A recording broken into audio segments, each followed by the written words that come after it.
Salam saudara-saudara yang dikasihi Tuhan Yesus Kristus. Kembali bersama dengan saya mengajak saudara-saudara belajar tentang kebenaran firman Tuhan. Saudara sekalian yang dikasihi Tuhan, di bulan-bulan Desember begini, setiap orang yang mengaku dirinya Kristen pasti akan merayakan Natal. Entah itu merayakan secara bersama-sama, sendirian, baik itu secara sederhana ataupun secara besar-besaran. Itu tergantung kemampuan setiap orang. Natal adalah suatu peringatan atau memperingati tentang kelahiran Yesus Kristus yang masih belum ada Kristusnya, tapi Yesus, ya, dikatakan ia dinamai Yesus yang menyuruh malaikat, atau Immanuel yang artinya Allah menyertai kita, ya. Jadi seorang laki-laki harus dinamai Yesus, artinya Immanuel, Allah beserta kita. Tapi tahukah saudara siapakah Yesus yang lahir itu? Mungkin sebagian kita nggak ngerti siapa Yesus yang lahir itu. Yesus yang lahir adalah, yang menjadi manusia adalah, di Perjanjian Lama namanya Tuhan, Guru besar semua. Dan dia datang ke dunia mengambil serupa seorang anak manusia dan menamainya Yesus. Saya bacakan sebuah ayat, yaitu Yesaya 43 ayat 10.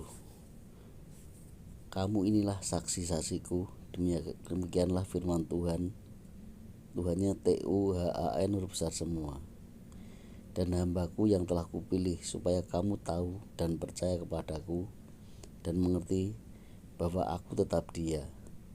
Jadi, aku tetap Dia itu siapa? Tuhan. Sebelum aku tidak ada Allah dibentuk, dan sesudah aku tidak akan ada lagi.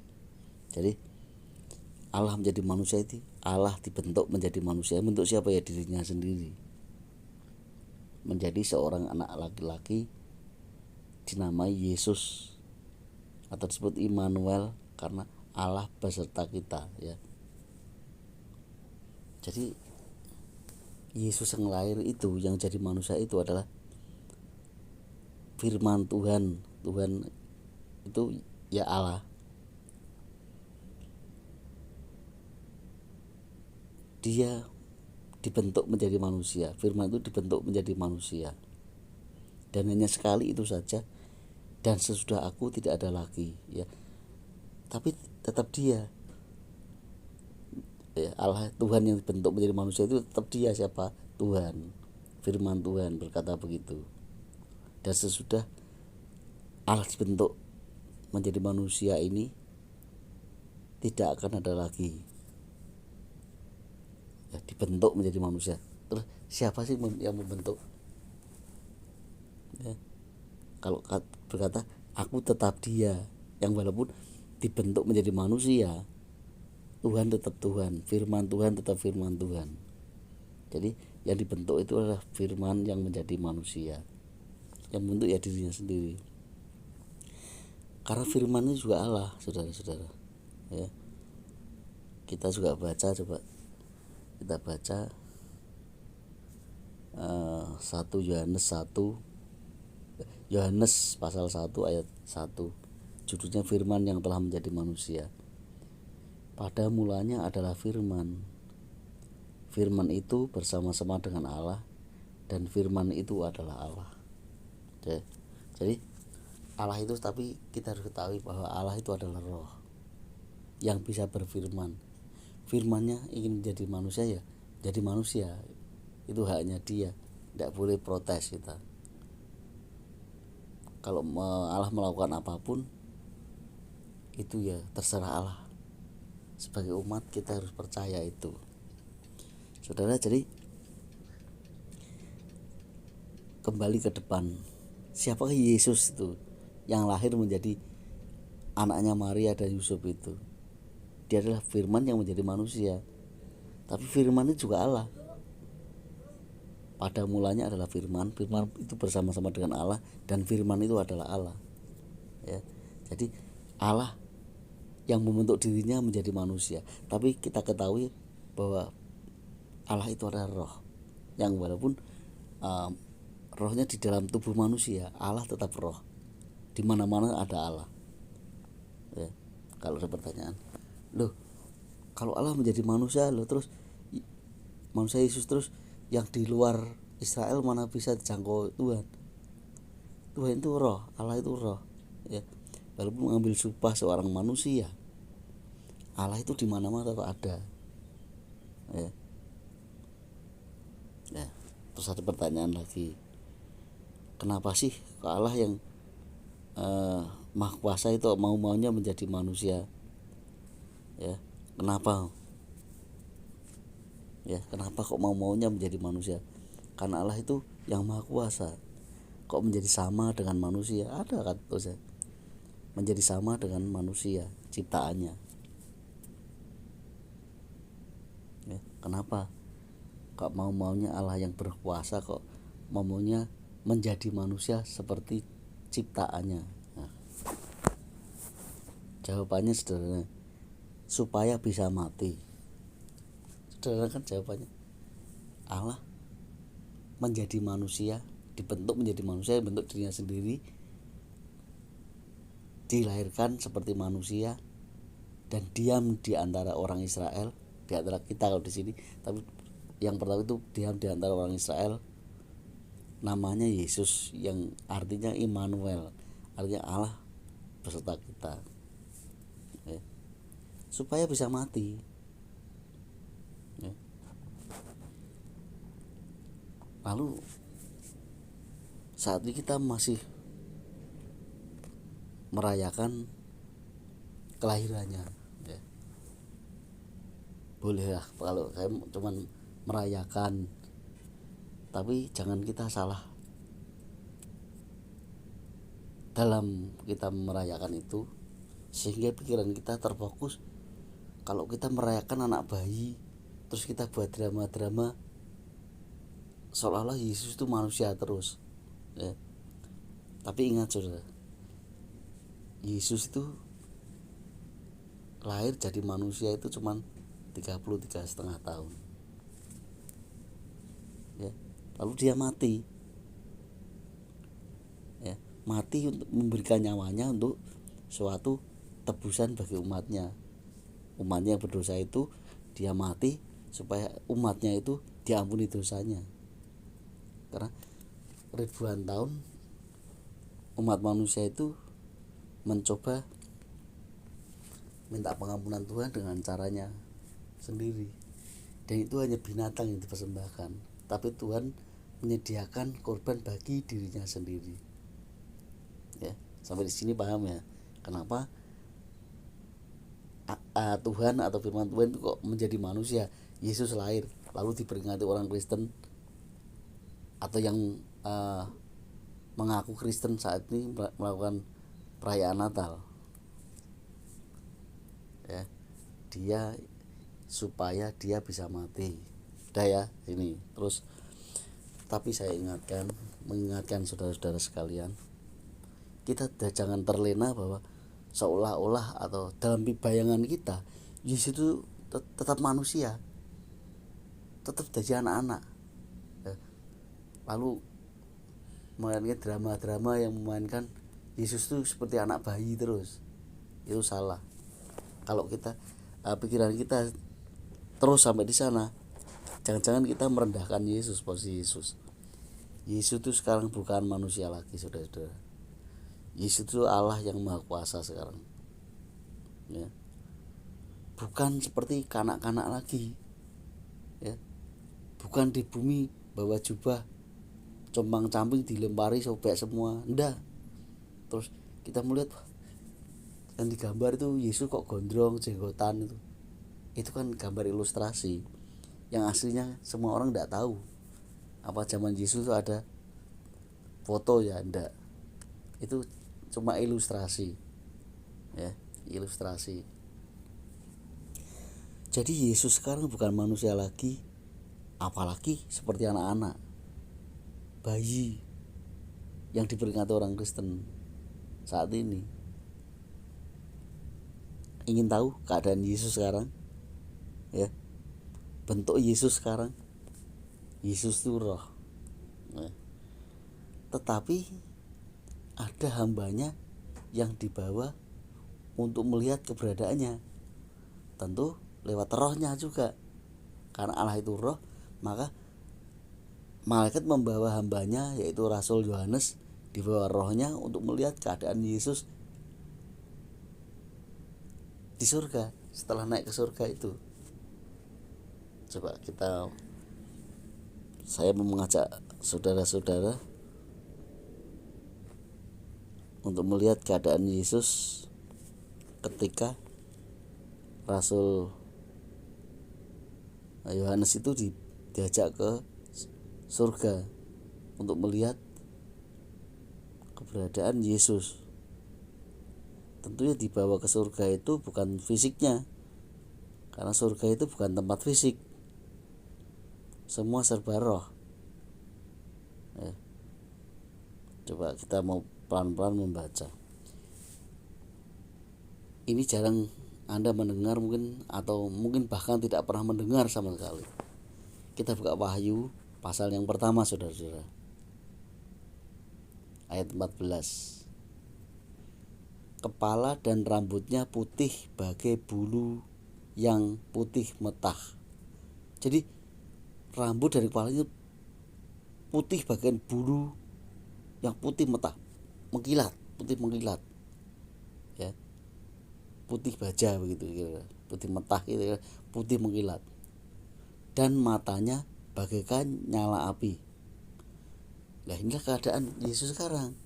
Bukannya sekarang sebenarnya, sudah setelah dia naik ke surga itu keadaannya sudah berbeda, ya. Makanya saya ingatkan kembali, ketika saudara-saudara merayakan Natal, jangan membayangkan kalau Yesus itu manusia, apalagi bayi, ya, bayi. Tetapi hanya memperingati bahwa firman Allah atau Allah sendiri pernah menjadi manusia, ya, selama 33,5 tahun. Ini hanya memperingati yang sebenarnya tujuannya dia lahir itu untuk apa sih? Nah, itu lahir menjadi manusia tujuannya adalah mati untuk supaya bisa mati untuk suatu pengampunan dosa umatnya. Siapa umatnya? Apakah orang Kristen? Enggak. Apakah orang Yahudi? Enggak. Tapi semua manusia adalah umatnya, saudara-saudara sekalian, ya. Yang pertama kita melihat keberadaan Yesus di surga itu bukan seperti bayi, apalagi manusia biasa. Kalau kita membayangkan kalau Yesus itu seperti manusia biasa, seperti bayi, jangan-jangan kita menghujat Yesus, merendahkan Yesus, menghina Yesus. Yang pertama tadi, kepala dan rambutnya putih bagaikan bulu, bagai bulu yang putih metah, dan matanya bagaikan nyala api. Matanya istilahnya tidak bisa dibayangkan bentuknya kayak apa, kayak nyala api itu, membara. 15, ayat 15 dari Wahyu 1. Dan kakinya mengkilap bagaikan tembaga. Kakinya mengkilap bagaikan tembaga. Tembaga kita tahu warnanya ke ungu-ungu mengkilat begitu, ungu kuning mengkilat, ya. Tembaga, tapi tidak hanya tembaga, membara, ya. Bagaikan tembaga yang membara di dalam perapian. Coba kita bayangkan kalau saudara melihat tembaga warnanya merah ke kuning-kuningan ke ungu-unguan, itu sudah mengkilat, baru mengkilat di dalam perapian. Kayak apa itu? Itu kondisi Yesus, saudara. Tentu Rasul ini melihat dengan rohnya. Jadi yang pertama, kepala rambutnya putih, matanya bagaikan nyala api, ya. Dan kakinya mengkilat bagaikan tembaga membara di dalam perapian. Ya, ini suaranya bagaikan desau air bah. Sudah tahu desau air bah suaranya kayak apa? Air bah itu air banjir, suaranya keras, ya, gemuruh. Jangan dikira Yesus kayak di film-film itu ilustrasi ketika Yesus manusia. Yesus bukan manusia lagi, ya. Ayat 16, dan di tangan kanannya ia memegang 7 bintang, dan dari mulutnya keluar sebilah pedang tajam bermata 2. Jadi dia di tangan kanannya memegang 7 bintang, dan dari mulutnya keluar sebilah pedang tajam bermata 2, dan wajahnya bersinar-sinar bagaikan matahari yang terik. Jadi wajahnya tidak bisa digambarkan, kalau istilah dideskripsikan tidak bisa. Seperti terik matahari yang bersinar-sinar. Coba saudara-saudara itu kalau ada siang atau pagi lihat matahari, bisa enggak? Cahayanya menyilaukan, enggak tahan. Sama dengan keadaan Yesus, kondisi Yesus sekarang ini, ya.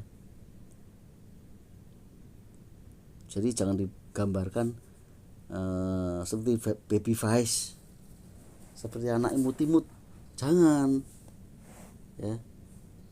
Ayat 17, ketika aku melihat dia, ini siapa? Yohanes, Rasul Yohanes, dalam rohnya, tersungguhlah aku di depan kakinya sama seperti orang mati, tetapi ia meletakkan tangan kanannya di atasku, ya. Lalu berkata, jangan takut, aku adalah yang awal dan yang akhir. Jangan takut, aku yang awal dan yang akhirnya, Alfa dan Omega. Alfa dan Omega siapa? Pasti dijamin 100% Yesus Kristus, saudara-saudara sekalian, ya. Berkata kepada Rasul Yohanes, tidak kuat melihatnya, ya. Tersungguhlah aku di depan kakinya sama seperti orang mati. Jadi melihat saja tidak kuat, langsung roh rebah, karena melihat keadaan Yesus saat itu, ya. Bukan seperti ketika di bumi, ya. Tetapi ia meletakkan tangan kanannya di atasku, lalu berkata, jangan takut, aku adalah yang awal dan yang akhir dan yang hidup. Aku telah mati, namun lihatlah, aku hidup sampai selama-lamanya, dan aku memegang segala kunci maut dan kerajaan maut. Saudara, aku adalah yang awal dan yang akhir. Maksudnya apa, saudara? Atau Alfa Omega lah kalau bahasa Yunaninya. Yang awal artinya ketika manusia belum ada, di surga hanya dia disembah di surga, ya. Saya ulang lagi, ya. Alfa, aku yang alfa artinya aku yang mula-mula, sebelum dunia dan seisinya ada, dia sudah ada dan disembah di surga. Lalu yang akhir, dan yang akhir artinya Omega kalau bahasa Yunani, ya. Ketika sudah melakukan segala hal menurut kuasanya di bumi, dia kembali menjadi Allah dan disembah di surga, saudara-saudara. Inilah Yesus, keadaan Yesus. Makanya hati-hati, mungkin saudara belum pernah mendengar khotbah seperti ini, atau mendengar lupa, ya.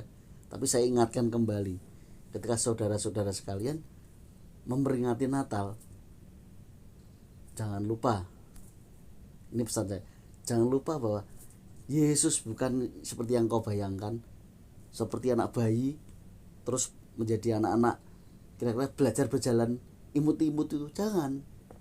Yesus bukan begitu lagi. Kalau Anda punya bayangan begitu, jangan-jangan kita sedang merendahkan posisi Yesus sekarang. Atau kita tahu pura-pura tidak tahu, atau memang tidak tahu. Kalau tidak tahu saat ini Anda mendengar ini, Anda segera bertobat.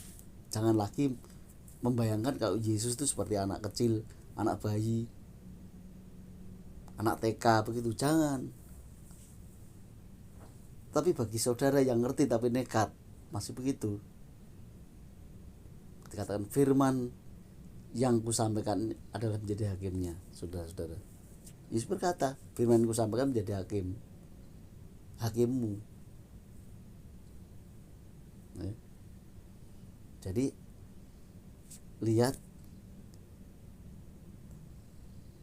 Rasul Yohanes melihat tidak kuat, tidak tahan, karena melihat keberadaan Yesus saat itu sudah berbeda, ya. Lalu jangan takut, aku adalah yang awal dan yang akhir. Artinya dulu di sebelah surga sebelum segala sesuatu ada, dan akhirnya dia juga disembah di surga. Akhirnya pada akhirnya nanti saya tunjukkan bahwa Yesus di surga disembah, ya. Tapi ini kita merenungkan yang ini dulu. Ayat 18. Dan yang hidup, aku telah mati.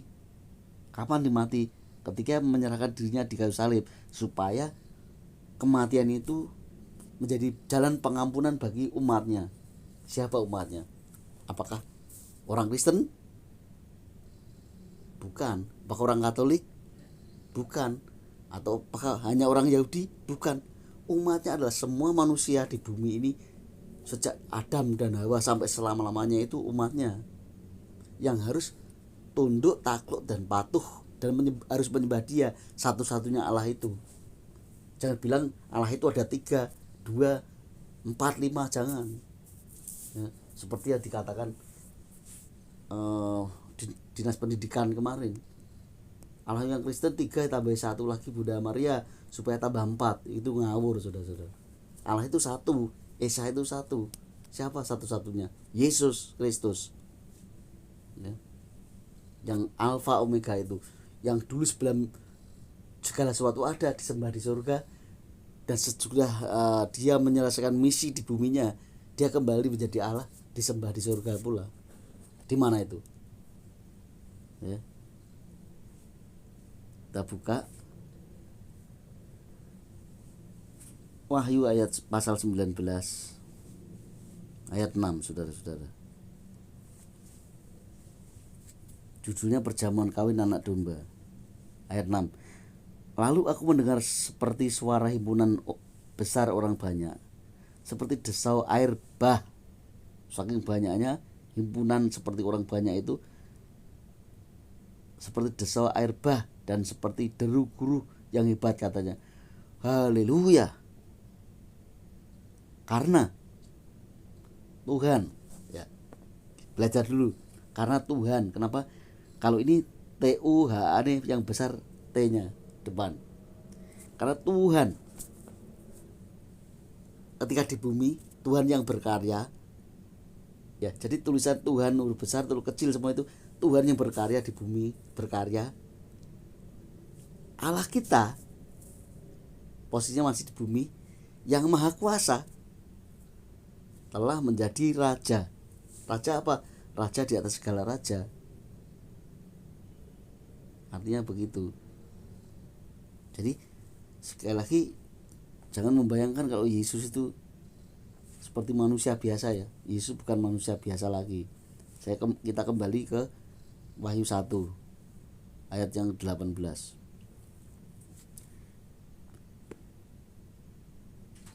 Dan yang hidup, aku telah mati, namun lihatlah aku hidup sampai selama-lamanya.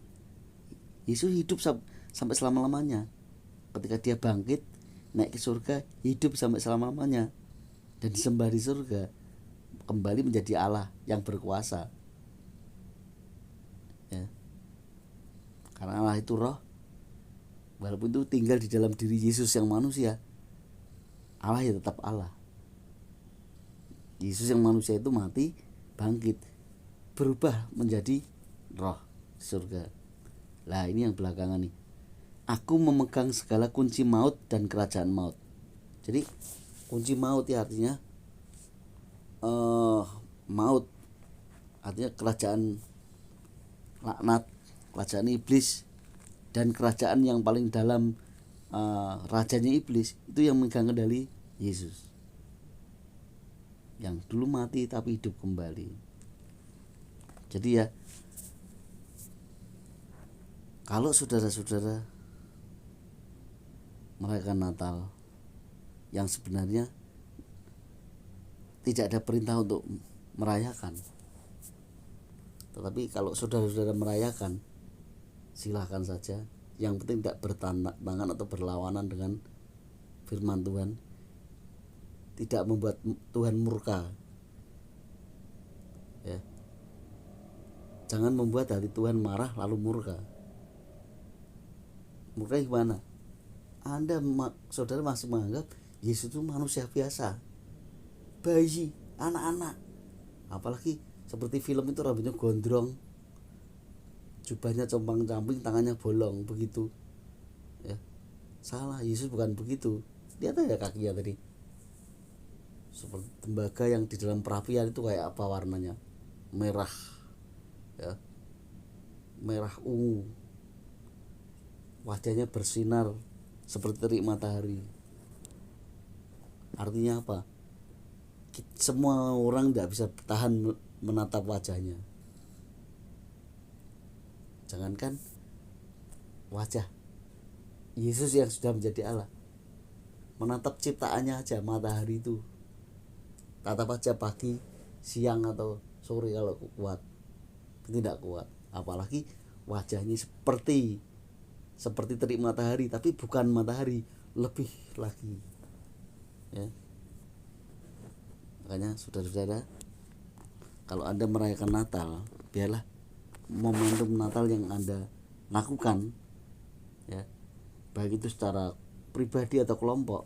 Kalau pribadi, dengan mendengar firman ini, Anda hormati Yesus, takut kepada Yesus, karena dia bukan manusia lagi, dia bukan orang sembarangan lagi, tapi dia raja di atas segala raja. Artinya kembali menjadi Allah yang berkuasa di tahta surga, artinya memegang kendali bumi seisinya ini.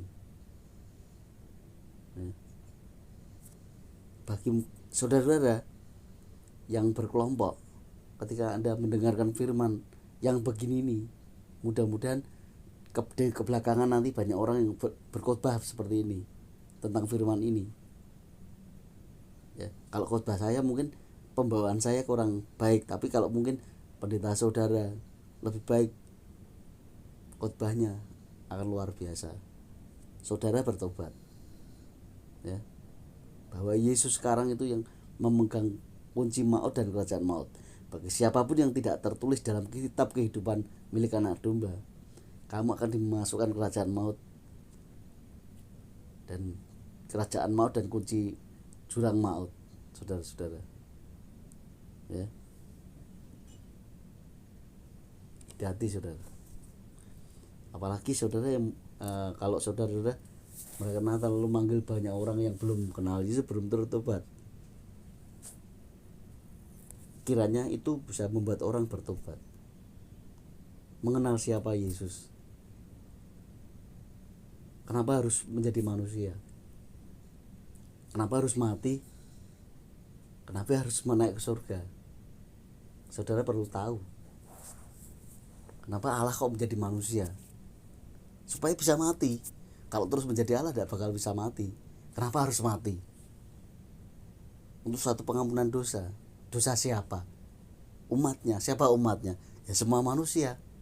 Kenapa harus bangkit dan naik ke surga? Kembali menjadi Allah. Kalau selama ini kita mendengar dia naik ke surga menyediakan tempat bagi kita, iya. Tapi yang benar, Dia naik ke surga untuk kembali menjadi Allah, saudara-saudara.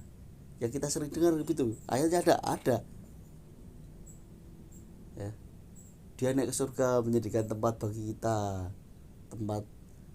Tempatnya apa, kayak apa, kita kan nggak ngerti. Artinya kayak surga itu kembali menjadi Allah. Ya, soal tempat dan sebagainya itu mau belajar juga bisa tak jelaskan, tapi ya ini momen yang saya katakan bukan untuk menjelaskan itu, tapi tentang orang merayakan Natal. Jangan terlena bahwa Yesus itu masih dianggap sebagai manusia terus. Kalau saudara, saya seperti yang saya jelaskan kemarin beberapa hari yang lalu di video saya yang telah lalu, umur saudara 60 tahun, sedang dari kecil keluarga saudara sudah Kristen, berarti memperingati Natal itu 60 kali, udah 60 kali tiap tahun memperingati. Tapi ada temanya itu aja. Yesus lahir dari seorang anak dara bernama Maria, bertunangan dengan Yusuf, tapi sudah mengandung dari Yusuf. Itu terus. Ya memang ceritanya begitu. Tapi kalau tidak maju mengingatkan saudara-saudara bahwa Yesus itu bukan begitu lagi sekarang, bukan manusia lagi, saudara akan terjerumus dalam dosa. Sibuk sekali dengan hal-hal itu yang tidak menyukakan hati Tuhan. Belum tentulah menyukakan hati saudara-saudara sendiri, kelompok-kelompok saudara sendiri. Karena Natalan saudara anggap pesta-pesta, makan-makan, ya tidak apa-apa. Tapi kalau itu terus, saudara tidak akan maju cara berpikirnya. Yesus itu bukan manusia lagi, saudara sekarang. Yesus Allah yang maha kuasa, Alfa Omega. Yang saya jelaskan tadi, ingat tidak Alfa Omega? Alfa artinya yang awal. Segala sesuatu belum ada, dia sudah ada. Miliaran tahun yang lalu Yesus sudah ada, disembah di surga sebelum bumi dan sisinya itu ada. Alfa Omega. Di segala akhir zaman nanti, segala sesuatu semua di surga dan di bumi nanti saat ini, tapi nanti semua akan disembah di surga juga.